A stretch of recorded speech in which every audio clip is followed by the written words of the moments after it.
अस्सलामु अलैकुम वरहमतुल्लाहि वबरकातुहू। नाज़रीन, ये पिक्सल लैब क्लास की दूसरी वीडियो है। पहली वीडियो के अंदर हमने पिक्सल लैब के कुछ फ़ीचर के बारे में जाना।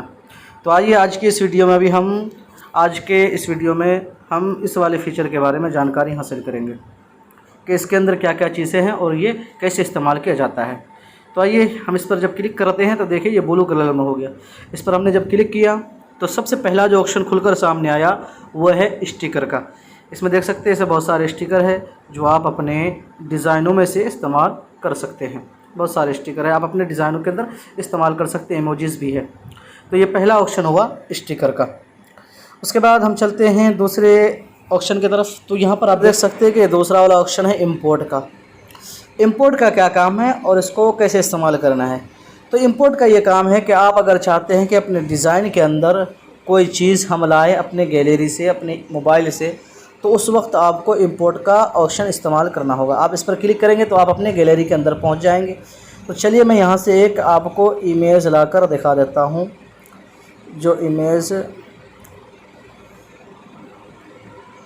तो चलिए मैं ये वाली इमेज ले लेता हूं।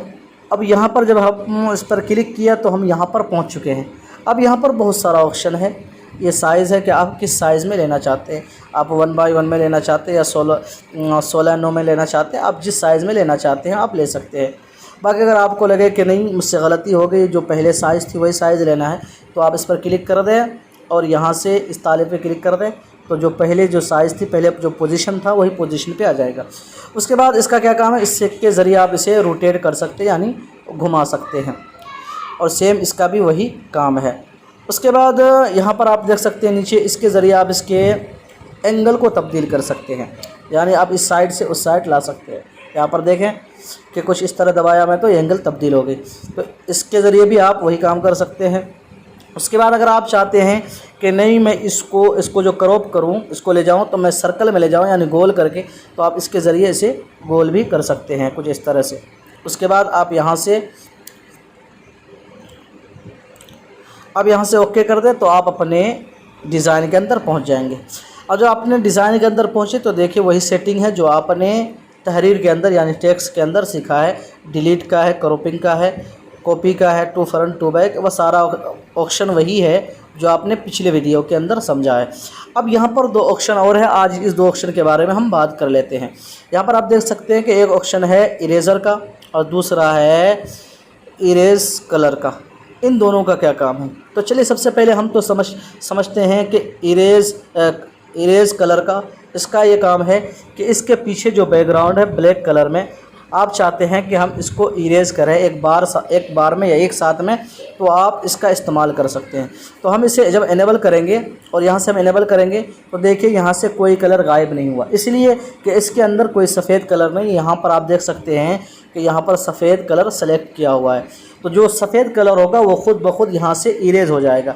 लेकिन अब हमें यहाँ से ब्लैक कलर को इरेज करना है, तो उसके लिए हम क्या करेंगे, यहाँ पर आप देख सकते हैं कि यहाँ पर पेंसिल का निशान है, हम इस पर क्लिक करेंगे। जब हम इस पर क्लिक किए तो देखें यहाँ पर एक चक्री आ गई, यानी एक गोल सर्कल आ गया। अब हम इस सर्कल को यहाँ ब्लैक वाले कलर पे छोड़ देंगे। यहाँ पर आप देख सकते हैं कि इसके अंदर यहाँ पर ब्लैक कलर सेट हो गया है। अब हम यहाँ से इसे ओके कर देंगे। ओके करने के बाद आप देख सकते हैं कि वो ब्लैक कलर खुद ब खुद ख़त्म हो गया यहाँ से। और इसको थोड़ा सा आप बढ़ा दें ताकि वो अच्छे से साफ़ हो जाए, और इसको भी आप 1-2 कर दें ताकि अच्छे से साफ़ हो जाए। तो ये है कि अगर आपको कोई भी कलर ख़त्म करना हो किसी इमेज के पीछे से, तो आप इसके ज़रिए इसे पेंसिल वाले ऑप्शन पे क्लिक करके आप इसको यहाँ पर लें। आप जैसे हमें ये लाल वाला कलर ख़त्म करना है तो इसके ऊपर हमें सेलेक्ट करना है, तो हम इसके ऊपर पहले सेलेक्ट कर लेते हैं। यहाँ पर देखिए ये लाल वाला कलर है, आराम से कर लें। तो हमने ये लाल वाला कलर सेलेक्ट कर लिया। अब हम यहाँ से ओके कर देते हैं। तो आप देख सकते हैं कि यहाँ से जो लाल कलर था वो यहाँ से ख़त्म हो चुका है। तो इरेज कलर का ये काम है। तो मुझे उम्मीद है कि आप ये समझ गए होंगे। अच्छा, हम चलते हैं अब यहाँ से इरेज़र का क्या काम है। कि अब अगर आप चाहते हैं कि इसके पीछे के बैकग्राउंड को मैं थोड़ा थोड़ा करके ख़त्म करूँ, तो उसके लिए आपको इरेज़ करना हो, किसी भी चीज़ को इरेज़ करना यानी मिटाने के लिए, तो आप इरेज़र का इस्तेमाल कर सकते हैं। जब आप इरेज़र पर क्लिक करेंगे तो आप यहाँ पर पहुँचेंगे। यहाँ पर बहुत सारा ऑप्शन है। तो आप जब इस पर क्लिक करेंगे तो यहाँ पर एक सर्कल आ गया। अब इसके ज़रिए इरेज़ कर सकते हैं। लेकिन आप चाहते हैं कि इस सर्कल को हम थोड़ा सा बड़ा करें, तो आप इस वाले ऑप्शन पे क्लिक करें। देखिए अब ये बढ़ता जाएगा, यहाँ से ये फुल हो गया है। अब इसके ज़रिए आप इस इरेज़ कर सकते हैं। लेकिन आप चाहते हैं कि हम इसके अंदर एक हैंडल लगाएं ताकि इसे चलाने में आसानी हो, तो आप यहाँ नीचे वाला ऑप्शन जो है इसके ज़रिए आप इसे बढ़ाकर एक हैंडल लगा सकते हैं और यहाँ से पकड़कर आप इसे इरेज़ कर सकते हैं। इस तरह से इरेज़ कर सकते हैं। तो देखिए, और उसके बाद यहाँ पर एक ऑप्शन है ये हार्डनेस का। इसके ज़रिए आप ये करेंगे, जब आप इरेज़ करेंगे ना, तो यहाँ से जो इसके जो इरेज़ होगा तो इसका किनारा खुद ब खुद ब्लर हो जाएगा, इसकी परछाई हो जाएगी। तो मैं आपको दिखा देता हूँ, यहाँ से ओके करता हूँ। तो देखिए इन दोनों में फ़र्क है, एक मैंने बगैर हार्डनेस के किया और एक दूसरा कुछ इस तरह से हुआ, तो उसका ये काम है। तो हम चलते हैं फिर से इरेज़र पर। तो इसके ज़रिए आप इसके परछाई को बना सकते हैं। उसके बाद यहाँ पर आप ये है जूम वाला ऑप्शन, इसके ज़रिए आप इसे जूम कर सकते हैं। जूम करने के बाद इतना जूम कर दें जितना आप चाहें कर दें। उसके बाद यहाँ ओके कर दें और फिर से आप यहाँ पर काम शुरू कर दें। उसके बाद जब काम हो जाए तो इसे फिर क्लिक करें और यहाँ से इसको जूम आउट कर दें, यानी इसके सही पोजीशन पे लाए और इस पर क्लिक कर दें। तो कुछ इस तरह से ये काम करता है।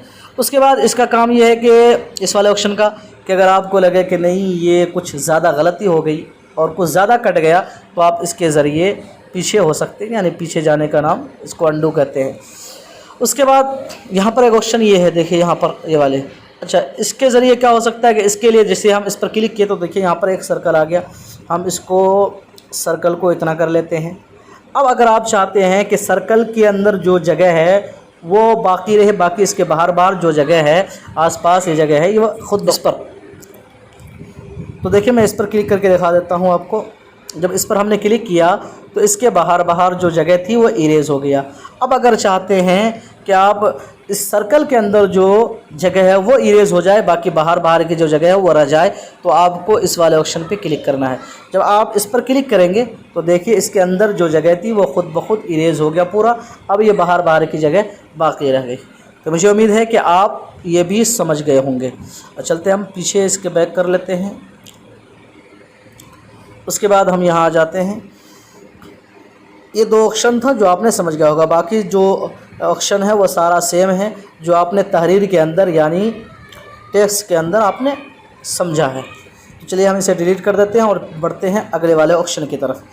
अच्छा, उसके बाद एक ऑप्शन है यहाँ पर ड्रा का। अच्छा, इसका क्या काम है? इसका कोई ख़ास काम नहीं है, लेकिन मैं आपको बताया। तो जब हम इस पर क्लिक करेंगे तो यहाँ पर बहुत सारा ऑप्शन खुलकर सामने आया। अच्छा, इसका काम क्या है? इसका काम ये है कि आप अगर अपने डिज़ाइन के अंदर कोई निशानदेही करना चाहते हैं या कोई लाइन वगैरह लगाना चाहते हैं तो आप इसके ज़रिए लगा सकते हैं। आप अपना हाथ यहाँ पर फेरें तो देखिए ये खुद ब खुद लाइन लगना शुरू हो गया। नीचे आकर आप इसके कलर भी ले सकते हैं, आपको जो कलर पसंद हो वो कलर आप लगा सकते हैं। उसके बाद नीचे आकर आप इसके पेन के साइज़ को बढ़ा भी सकते हैं। देखिए ये साइज़ बढ़ गया है। उसके बाद नीचे आकर स्मूथनेस, इसका भी कोई ख़ास काम नहीं है वैसे, इसके ज़रिए आप इसकी सिर्फ सेटिंग यानी चमक वगैरह के लिए है।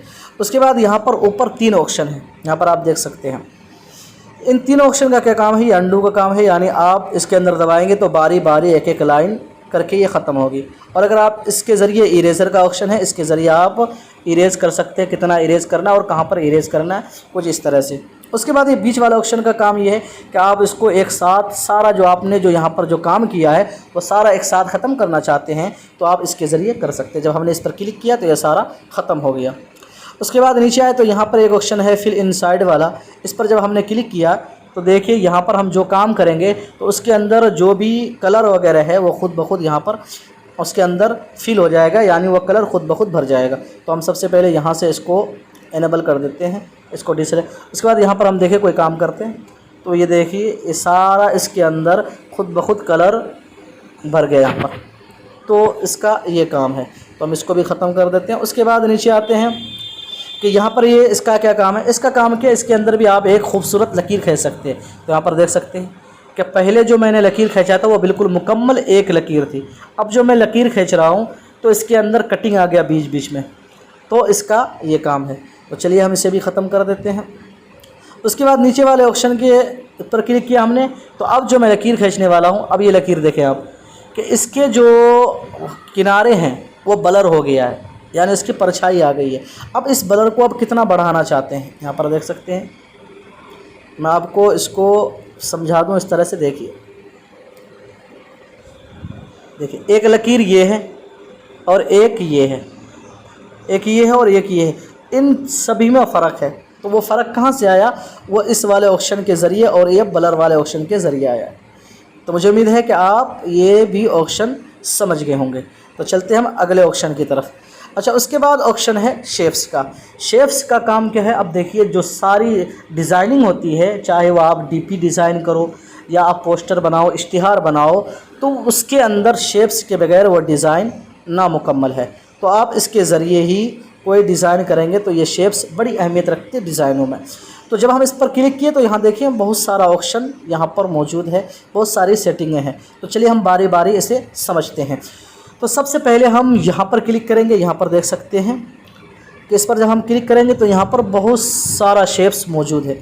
आप इसका इस्तेमाल अपने डिज़ाइनों में कर सकते हैं, आपको जो पसंद हो, जो आपके डिज़ाइन में लगे। उसके बाद हम इसको दो तीन शेप्स को, यानी शेप्स को जोड़कर और भी डिज़ाइन बनाने के बारे में मैंने कई वीडियोस के अंदर, पिछले वीडियोस के अंदर बताया है। अब तक अगर आपने वो वीडियो नहीं देखा है तो आप जाकर देख सकते हैं। उसके बाद हम नीचे आते हैं, यहाँ रेडियस। इसका क्या काम है? इसके ज़रिए हम इसके कॉर्नर को, यानी हम इस शेप को गोल कर सकते हैं। इस तरह से आपको जितना गोल करना हो आप उसे कर सकते हैं। उसके बाद नीचे आए, यहाँ से ओपेसिटी। ओपेसिटी है कि आप इसके कलर को फुल रखना चाहते हैं या इसके कलर को कुछ थोड़ा कम करना चाहते हैं, इसका ये काम है ओपेसिटी का। उसके बाद यहाँ पर कलर है, आप कौन सा कलर रखना चाहते हैं। ग्रेडियंट है, ये कलर है, इसके बारे में मैंने पिछले वीडियो के अंदर बता दिया है। उसके बाद नीचे आए, यहाँ से स्ट्रोक है। स्ट्रोक का काम क्या है कि इसके किनारे किनारे आप कोई एक अलग लाइन की एक पट्टी लगाना चाहते हैं तो आप स्ट्रोक दे सकते हैं। देखिए यहाँ पर मैंने इसे बढ़ाया तो यहाँ इसके किनारे ब्लैक कलर हो गया है। उसके बाद यहाँ पर आके इसकी भी ओपेसिटी आप कम ज़्यादा कर सकते हैं स्ट्रोक की। उसके बाद नीचे आकर आप यहाँ पर कलर भी सिलेक्ट कर सकते हैं, आपको कौन सा कलर चाहिए यहाँ पर। उसके बाद नीचे आकर इसको आप ब्लर भी कर सकते हैं। देखिए जो मैंने लाल पट्टी लगाई वो बिल्कुल ब्लर हो गया है यहाँ से, इसका ये काम है। उसके बाद यहाँ पर 3 ऑप्शन और है, ये 3 ऑप्शन और है यहाँ पर। इसका क्या काम है? तो देखिए यहाँ पर मैं सबसे पहले आपको मैं ओके करके दिखा दूँ। यहाँ से ओके कर दिया। अब यहाँ पर आप इसके कॉर्नर पर नज़र रखें, चारों कोने पर। ये देखिए ये कोने जो हैं वो थोड़े से गोल हैं, लेकिन हम यहाँ से एक सेटिंग करेंगे। यहाँ पर आप देख सकते हैं कि वो कुछ ज़्यादा गोल हो जाएगा। हम यहाँ पर दूसरा वाला सेटिंग कर लेते हैं और यहाँ से ओके किया तो देखिए ये कुछ ज़्यादा ही यहाँ पर इनके कोने कट चुके हैं। तो इसका ये काम है। फिर से हम इसे सेलेक्ट करते हैं और फिर से एडिट वाले ऑप्शन पे जाकर हम यहाँ से तीसरा वाला ऑप्शन इस्तेमाल करते हैं और यहाँ से ओके कर देते हैं। तो अब देखिए आप यहाँ पर जो ये चारों कोने हैं वो बिल्कुल खिलकर सामने आया है। अब ये बिल्कुल कटा वटा नहीं है, गोल भी नहीं हुआ, बिल्कुल खिलकर सामने आया। तो इसका ये काम है। उसके बाद ये सारी सेटिंग वही है सेम जो आपने अभी समझा है, इरेज़र और मास्क का। इंशाल्लाह मास्क के ऊपर भी मैं एक फुल वीडियो आगे चलकर बनाऊंगा ताकि आपको मास्क चलाना आ जाए। तो ये सारी चीज़ें आप समझ गए होंगे। तो चलिए हम आपको ये 2 चीज़ें समझाने की कोशिश करूँगा क्योंकि वीडियो काफ़ी लंबी हो गई है। तो नाज़रीन मुझे उम्मीद है कि ये वीडियो आपको काफ़ी पसंद आएगी। अगर पसंद आई है तो अपने दोस्तों के साथ ज़्यादा से ज़्यादा शेयर करें, लाइक करें और हमारे चैनल को भी ज़रूर सब्सक्राइब कर लें। फिर मिलते हैं एक नए डिज़ाइन के साथ, तब तक अपना ख्याल रखें। अल्लाह हाफ़िज़।